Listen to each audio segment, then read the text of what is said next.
Guess what? We just hit 1,000 subscribers. We're going to talk about it here on a short video on Astro Playground. Stick around.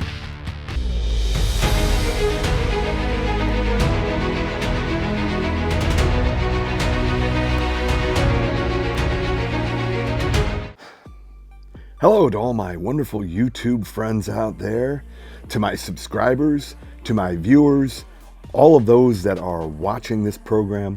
I want to take a minute to just express my thanks and gratitude to all of our subscribers that have made this milestone of 1,000 subscribers possible. We hit 1,000 subscribers a day or two ago, and I wanted to make a video expressing my appreciation for your trust in our process, in what we're bringing to you as far as content, and to the future possibilities of where this channel is going.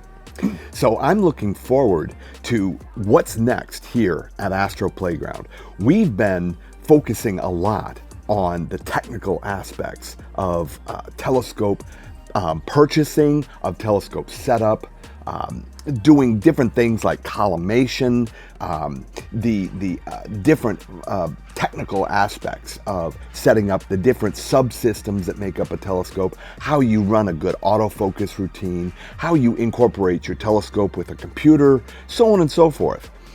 That part of the process is very important, but if it doesn't lead to acquisition of images, what's the point, right? So what we're going to do is we're going to take a look at what I've been trying to do. And for those of you that don't know, I live down here in Florida. And there are certain times of the year down here in Florida where the weather, how do I put it? It sucks. And as a result, we've been kind of hit and miss, with where the weather is concerned. Now, for the last couple of days, I have been very fortunate. It's been really clear, and we've been able to get some good data. To bring you up to speed, we're working on several targets right now. The big one that is in the pipe that I've been working on is a monster. It's a mosaic of the Cygnus loop, and that process is just immense. We're running a one-shot color camera, and as a result of that, the acquisition isn't as involved as it would be with a mono. I could run a mono camera at the front of the scope. You see, where we're right now with imaging is at the very front of the scope, with the Hyperstar. So I've been using my 2600 one-shot color and running a 2-filter setup. All right, so I've got a D3 and I've got an NBZ. Right, and those 2 filters, the D3 is going to be more of a broadband filter, light pollution and so on and so forth. Similar to a moon and sky globe, but much better quality. And then the NBZ is the nebula booster filter. And with that, with the mosaic, I'm doing a 4-panel mosaic on the Cygnus loop. And if you don't know what the Cygnus loop is, you can look it up. It's what's known as the Veil Nebula, the Eastern and Western Veil Nebula. Just Google that, you'll see what it is. But I'm doing a 4-panel, and each panel is at 720 millimeter of focal length. So we're getting a huge section of each part of the Cygnus loop and combining it together. That process takes a long time. I'm looking to get, many hours on that target. Each panel, I'm looking to get probably somewhere in the neighborhood of 15 hours on each panel. And as a result, it's probably more than that. It is more than that. It is 10 hours on each filter. So it's 20 hours on each panel. All right, that's 60 hours total on this target. That is a tremendous amount of data.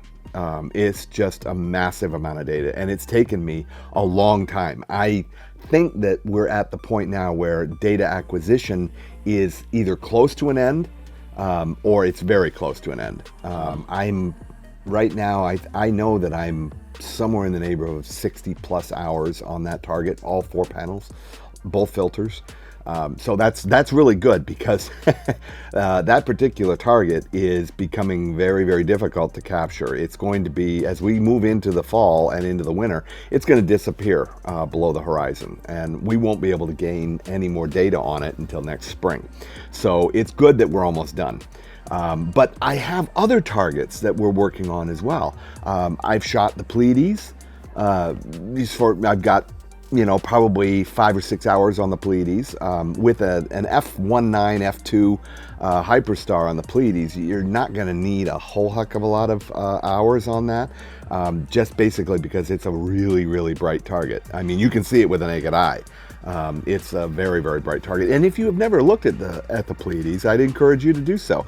It's easy to find. It's a, a bright cluster of stars that is up in the northeastern to eastern sky, rises out of the east and tracks up over the meridian, up over going to the west.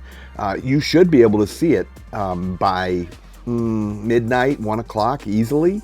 And with a pair of binoculars, it is one of those targets that is wonderful to view with a pair of binoculars. If you've never taken your children out and let them look at the Pleiades, it is a marvelous target to expose them to. I'm shooting that, so you know, with the Hyperstar, it's going to be very, very bright. So I don't need a whole heck of a lot of data on that. But I've also shot the Horsehead Nebula. The Horsehead, which is in the Orion Horsehead, not the other Horsehead, but the Orion Horsehead, and I'm orientating that, you know, framing that up a little different than you normally see it, in order to capture a lot of what's going on around it, you know, in the panel. So I've orientated that a little different, 90 degrees from how you normally see it. I think that'll turn out well. The Horsehead is a beautiful target.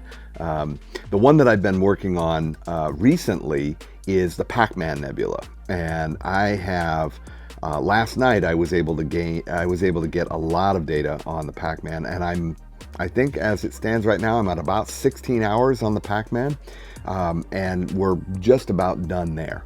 So I need to get maybe an hour or so of broadband for stars on that target for star and star color, but that one should be put into processing pretty soon. So we've got quite a few targets in the pipe that are proving to be a wonderful adventure in what we're doing. And ultimately, as I said before, it's all about, you know, the image acquisition. You know, if you know, you can have the best telescope in that money can buy, you know, or that your budget can afford, but if you don't get out and actually slew to a target and start imaging, start data capturing, what good is it, right? So what we want to encourage people to do is, if you are in that group of people that maybe is a little intimidated, maybe you thought, you know, you've got a little buyer's remorse going on, maybe you purchased a telescope that, you know, gosh, you know, it seems like it's a little over my head, you know, I'm not sure what to do with this thing next. Don't give up. All right, don't give up. Don't give in to the intimidation that can come along with a telescope rig like that. I encourage you to reach out to us here at Astro Playground. Come and check us out on AstroWorld TV. We do our regular broadcasts Wednesdays and Fridays, 8 p.m. Eastern Standard Time. Ask your questions. We're here to help, and to help you to have the best experience that you can with your telescope. We're hoping that in doing so, you'll get hooked on this process, you'll get hooked on this hobby, and you will encourage other people to do the same. In the meantime, I would encourage you to continue to look for our newest videos that are coming forth. I haven't made a full decision as to which one I'm going to do yet. I'm kind of leaning towards the Pac-Man, basically because the Cygnus Loop target is just going to take a ton of time to process. It's just a massive project. It's huge. That 4-panel mosaic is just massive. So I'm thinking my next video will probably be the processing of the Pac-Man Nebula. So In the meantime, again, I thank you all for your trust in us. Continue to look up and be amazed at what is there and what you can see in the night sky. And come in and give us that, if you like this kind of content, give us that thumbs up, and help us to reach our next goal of 2,000 subscribers. Tell your friends about us, and ask your questions. Go into those comments and ask your questions. I do my level best to respond to every question that comes across my desk. And if I can answer it, I certainly will. If I can't, I will do my level best to get you an answer. I've got a huge knowledge base in other people that I can reach out to, and that's the whole mission behind what we do here and what we do at Astro World TV. So,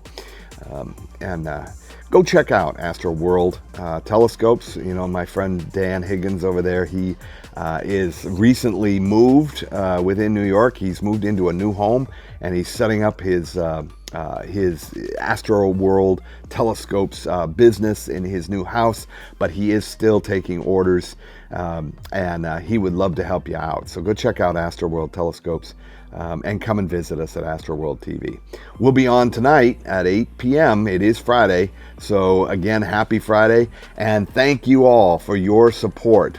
Here's to the next 1,000 subscribers, and until we meet again, keep looking up, keep imaging, keep educating yourself, and clear skies from all of us here at Astro Playground. Bye for now.